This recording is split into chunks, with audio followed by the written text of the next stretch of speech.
live on a stream of Orb on the Moons of the Earth, the anime series. Are we good? We are, apparently, according to this.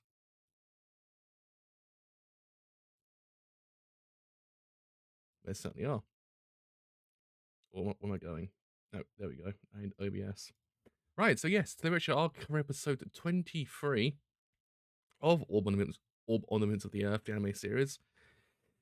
I guess basically the end game of the series, because you would always count like the 23rd episode to be like basically end game at this point, and oh god, it is very much end game. I mean, Antony went off last week in a very kind of, he didn't shout or anything. He just kind of just told Noak, "You ain't shit, bruv. What you been doing? Your own personal shit, isn't it, bruv?" And then called it a day. And then Noak's just like, "Huh?" It was pretty glorious. I mean, it does sort of like reinforce a lot of what we've been saying this entire time in the series. Like Noak's just kind of been doing his thing over on his own volition. He's not really like aiding the church in any shape or form. He's just causing fear into the people to actually then make them believe. It's actually kind of nice to actually have someone in the church deliver that kind of blow. Because if it was someone else, yeah, it would have an impact. But I kind of feel like because it's someone in within the church, someone who serves the Lord, it has more of an impact because you're like, oh shit. So yeah, what he's been doing is basically been absolutely nil at this point. It's an interesting way of doing it. I kind of like that, and also I kind of like that it comes from Tony as well, who's basically Noak's number one hater. He's the OG hater of Noak. It's kind of amazing. I hate the guy with a burning passion, but it was still very funny to see him do it. It had to be from him. It could have been from like I don't know the higher church guy that was in like episode 17, I think. That would have been equally as funny, but because it came from him, I'm like, that's I like that. That's kind of good. Right. Oh god, I just pressed the wrong button. Right, so streaming. Come by and get comfy as we watch some more Orb. Though I think this is the end of the arc, if I'm not mistaken. I do believe. Because it kind of feels like it's going to end this week by the way that the actual series is going. So that terrifies me. Because I saw on Twitter, I was like, oh, so some new characters joining. I was like, oh no, this is the end? Oh god. Anyway, it starts thing in 3, 2, 1. It starts thing absolutely now.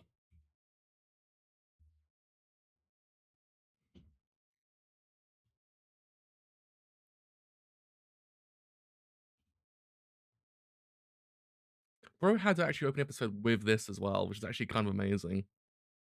Just had to reinforce that statement.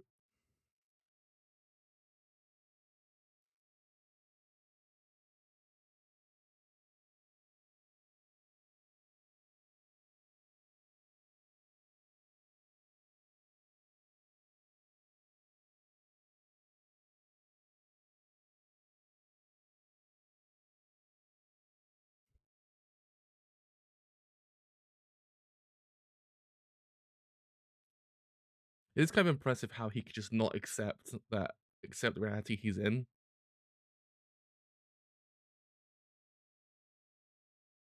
Don't get me wrong, there is the idea that maybe Antony is looking at the profit aspect, but at the same time, it's impressive that even to the very bitter end, he still keeps to his conviction. It does sort of, again, go back to the whole idea of what this show's been doing, which I kind of respect because it never gives up on that idea.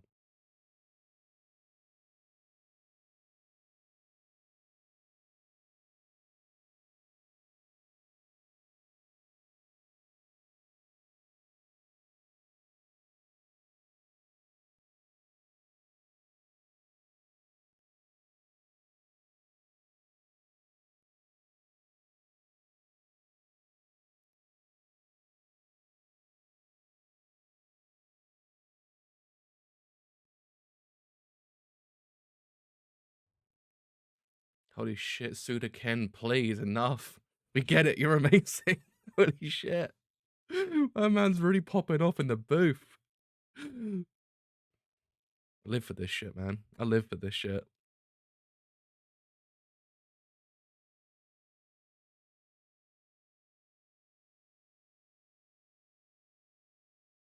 Oh shit.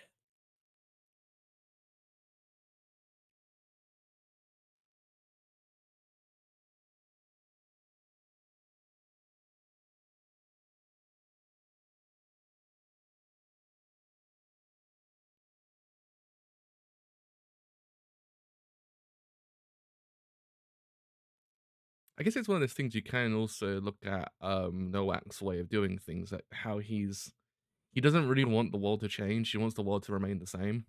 And the way the world was beforehand to keep going. So in his eyes, the idea of the explosives and everything like that does lead to it's the idea that if he accepts that there will be chaos engines in this world, the world changes. And technically speaking, the explosives themselves are a key point of that as well.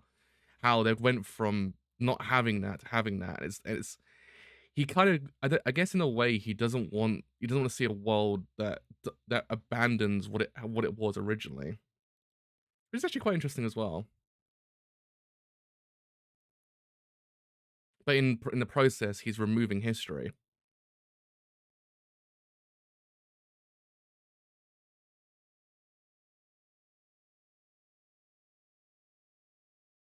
I don't even know what I said made any sense, but I hope it does.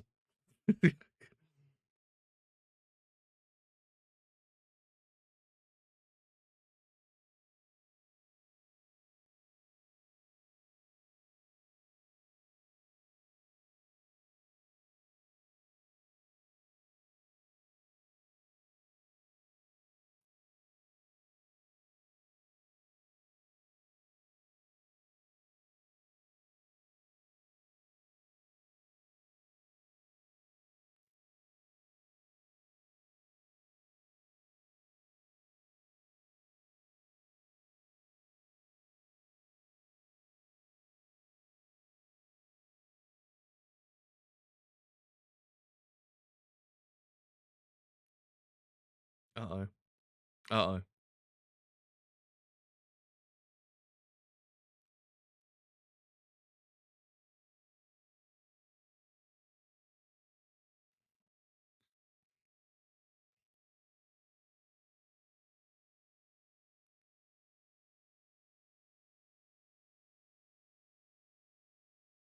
Drunk in the background, just like, what?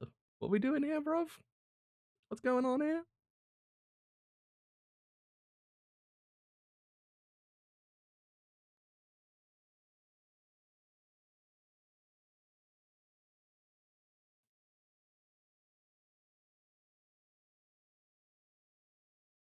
Oh shit! Not Antony, not the asshole of the entire series.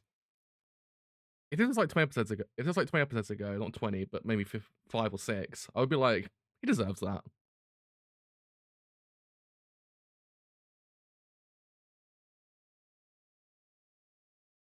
But it's one of those things he just to the very bitter end just could not accept that that the winds have shifted. But life is just way different now.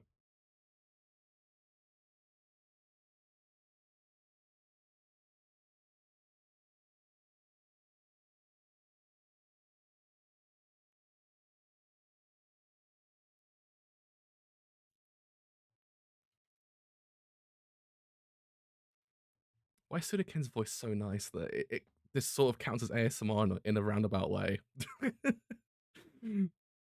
Like, bro, this is both terrifying and just kind of nice to listen to.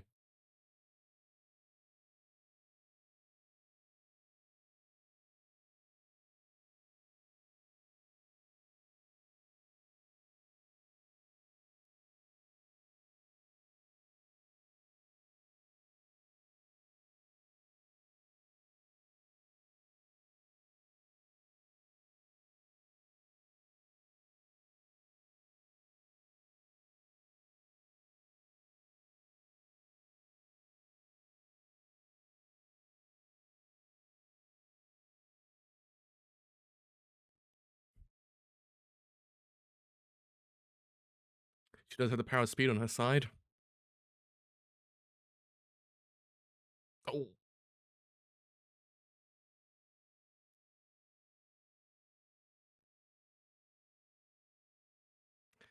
He didn't plan for that one though. He didn't plan for that one.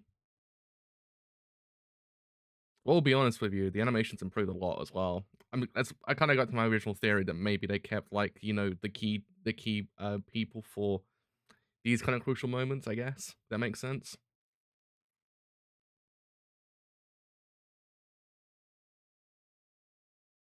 Even the style itself has changed very slightly as well. I've been waiting for this. I've been waiting for this. I've been waiting for this moment. This is read the manga. I was like, oh, I can't wait for people to see this moment. Because everyone must have been like, why the fuck is Raffle in the fight? And I was like, wait until you find out. Oh man, I love this fucking show. It's so good. I suspect it probably will maybe hit top 50 by the end of today because this episode, it's good. Some good shit. But yeah, it's always impressive to me that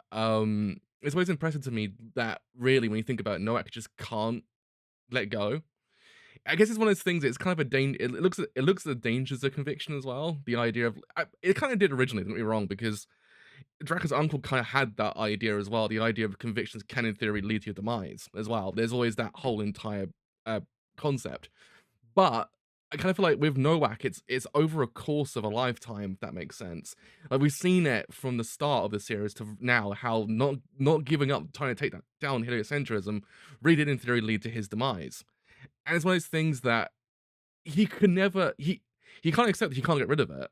He can't accept there'll be a world where heliocentrism will exist as well, which is, a dangerous prospect to actually kind of think about with hit why you would never just accept that idea, because like he says, it doesn't detract from the idea of God is always going to be there. It's just a different thought process, if that makes sense.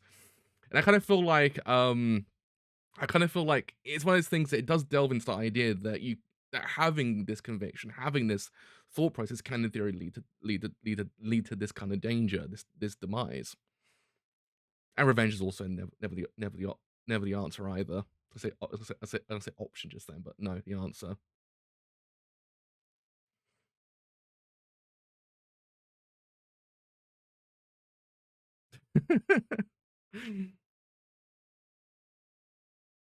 It's kind of also is a very poetic way that it goes full circle how the first person that led the heliocentrism that one of them that he sees is Raffle. The last person he sees in life is Raffle as well.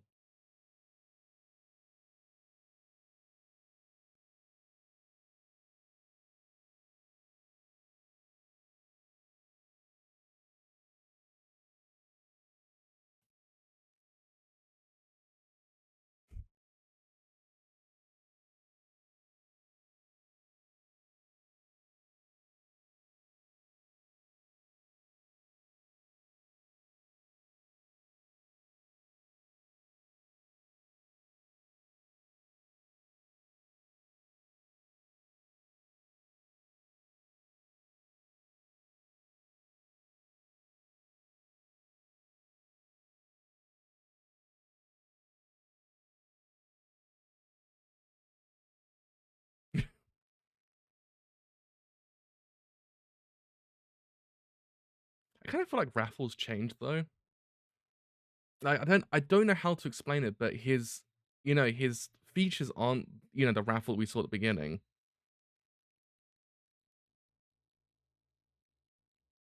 It's a bit difficult to explain. It could just be me going crazy. I'm not too sure. But he doesn't really, feel the same.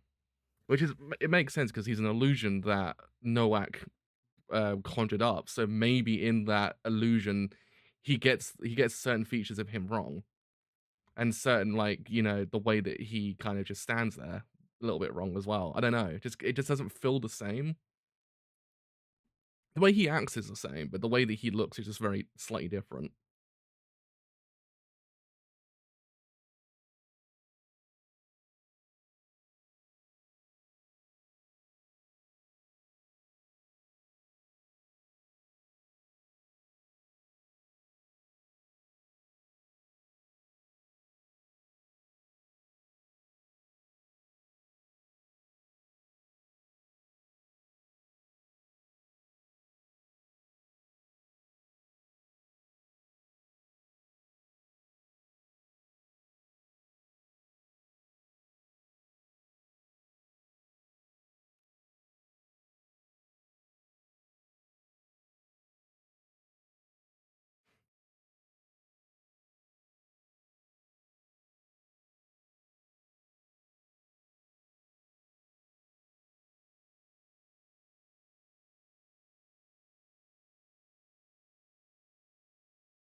god, this series is so fucking good. Oh man, it's true. It kind of it kind of goes against the idea that what Antonio was saying, the idea that no one will remember him. Practically speaking, in the grand scheme of things, no one will remember who Noak is, but the people of that era built that era, so to speak. It kind of got it's the whole, I guess, mantra in the way of this whole series, the idea that it's the people involved rather than the overarching thing.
I do actually kind of like how it does. He paints himself as the villain, but really, when you think about it, there's really no villains in this show.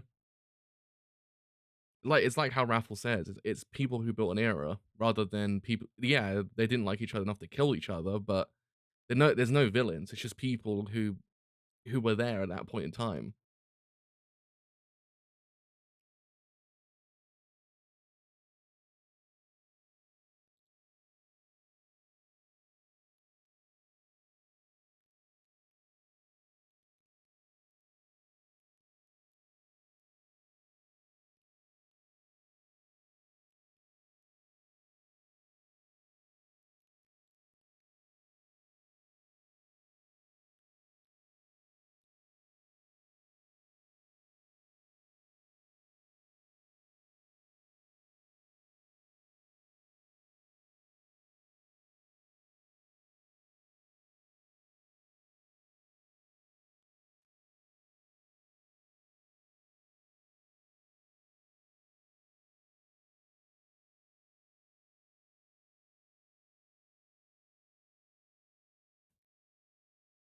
I always will say that when you think about it, Noak actually is a very tragic character. He's not a villain. He's just a tragic person. It's kind of what I feel towards him. I don't really feel hatred or anything like that. I just feel like you feel the pity that he feels towards Raffle. You feel yourself towards him.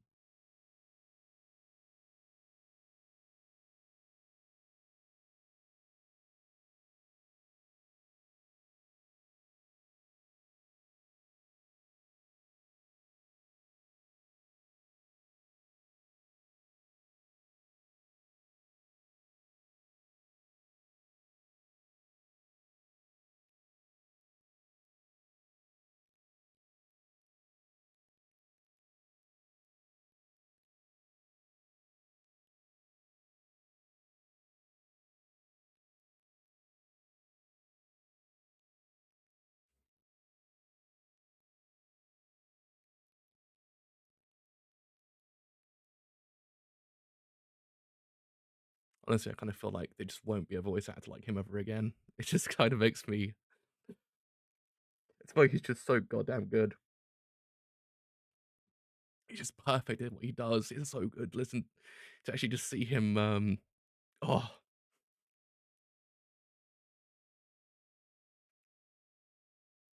oh god, even adapted that as well so perfectly.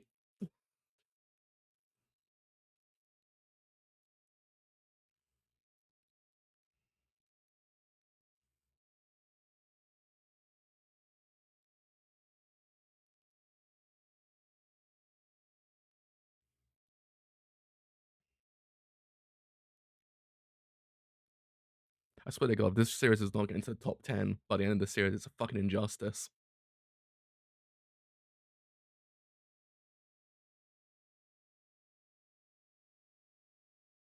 At least the bird's okay as well.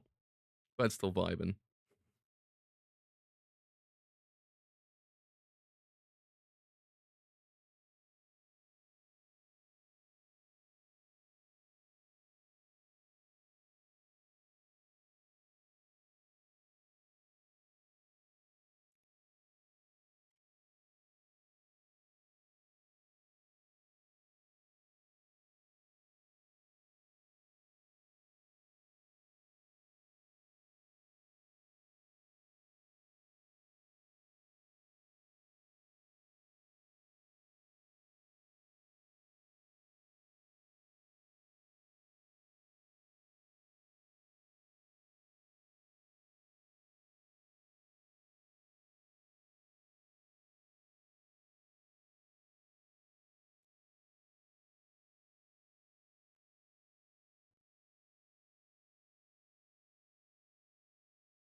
Oh, God fucking damn it.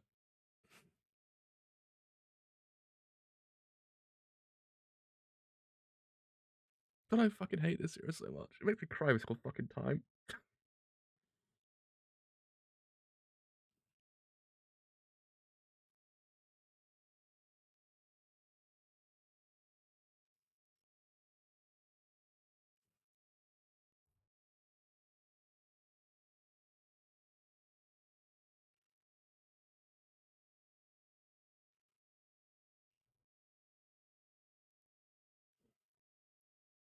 She died seeing the sunrise.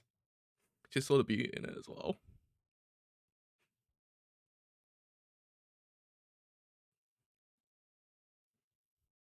God, I fucking hate this series.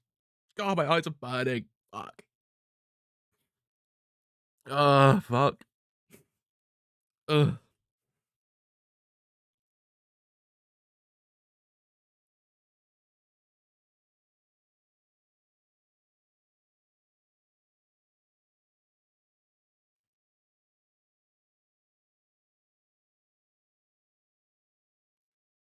It's gonna be very interesting to see how one reacts to this part of the series because this is also very interesting.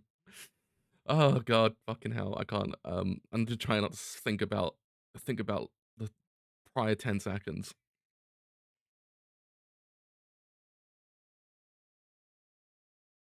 Oh, thank you for the follow as well. Thank you for the follow.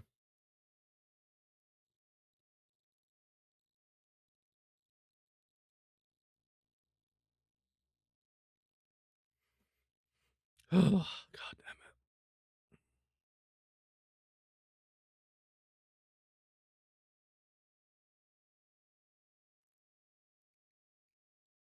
This part of the series really kind of like warped my mind a little bit. I was like, huh? By the end of it.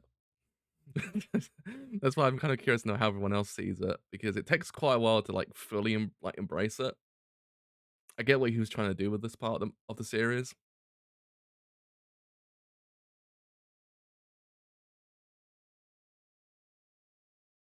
I feel like it's like JoJo Part 7. If you know, you know, kind of thing, rather than it literally just being about them trying to get every single part of Jesus Christ.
Yeah, so this is gonna be an interesting 2 weeks, I would like to say, because it's one of those series. It's one of those part of the series. Is it kind of like I said? If you read part 7, you know what I mean. It's more so the end of part 7 than the beginning of part 7. It kind of feels like that kind of thing. It's one of the last fights in part 7. I would say that's what it kind of feels like. I just I just I just don't wanna think about the prior part of the series because it's fucking depressing. Like I said, I don't really feel hatred towards Noak. I never did really. What he did it was heinous and it was evil and it was everything like that. But theoretically speaking, he thought what he was doing was for the betterment of the church, and it never really dawned on him that it really wasn't. He was only doing it his own volition, really.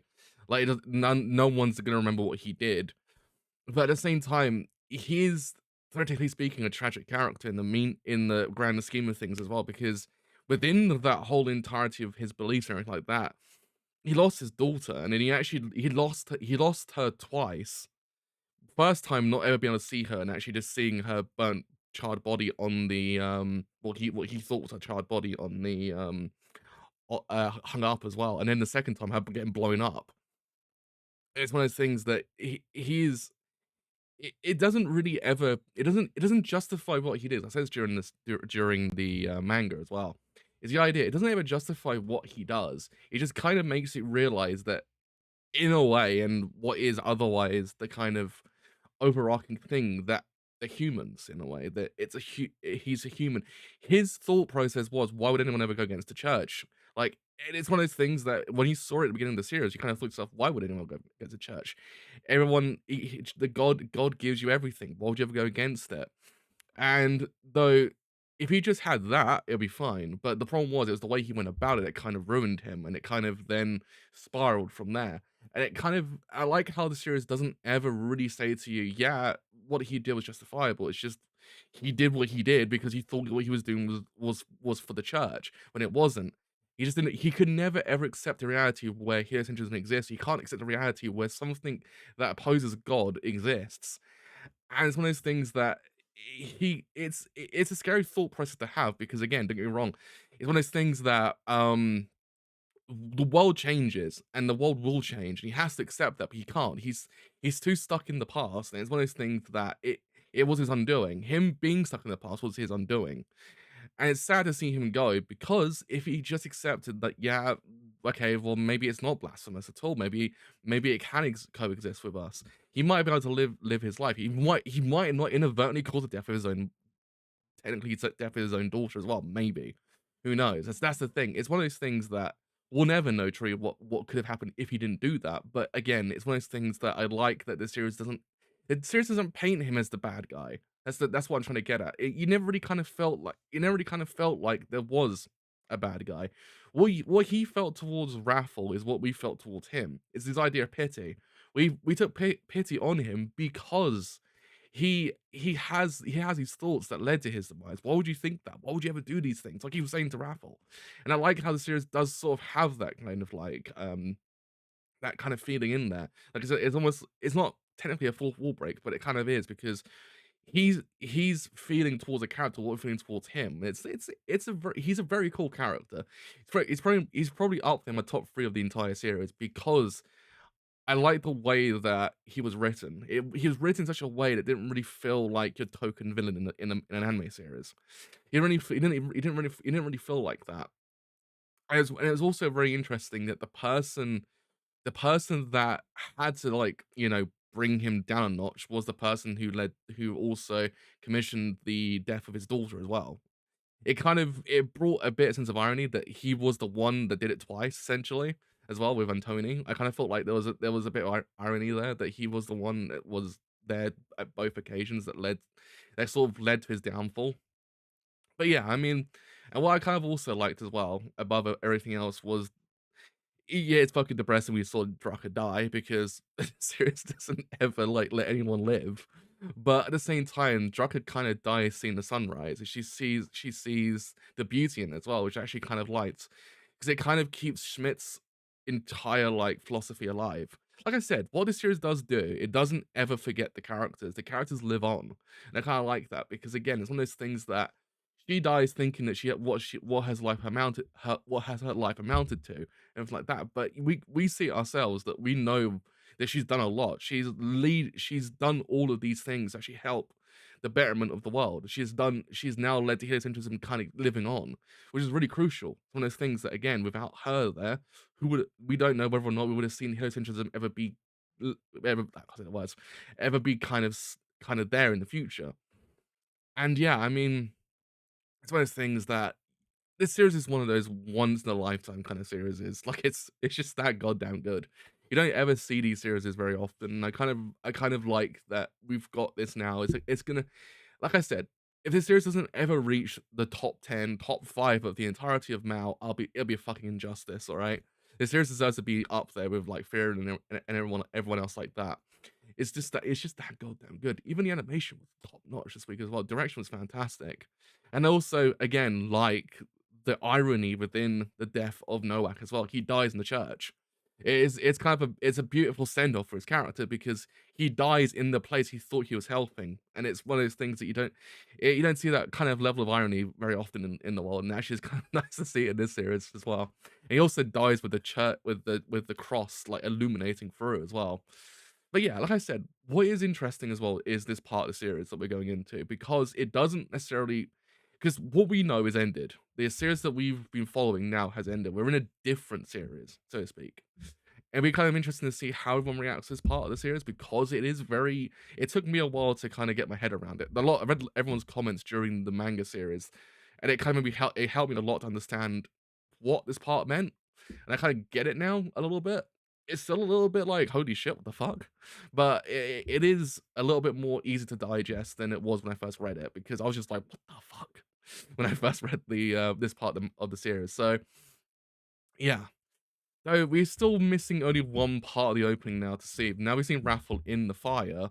We're missing the pry-ish part with Raffle is a bit just beforehand. That's the next part I imagine we might see as well. So and then we've actually seen all of the opening, like just play out.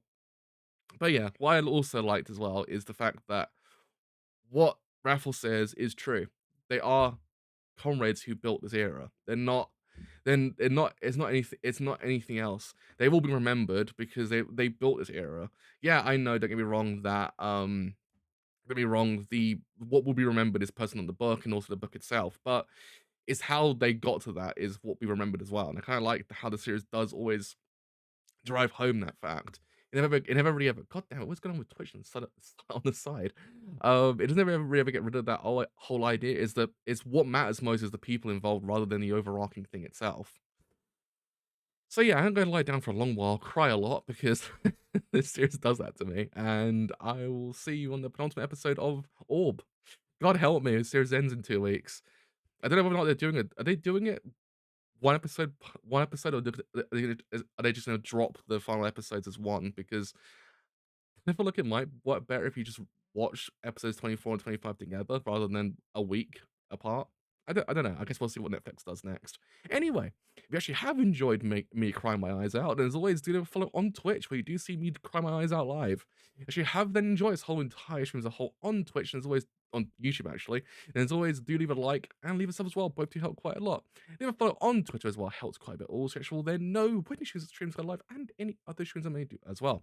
So yes, until next episode 24 of Orb on the Movements of the Earth, the anime series. God help me. Until then, see you guys later. Bye for now.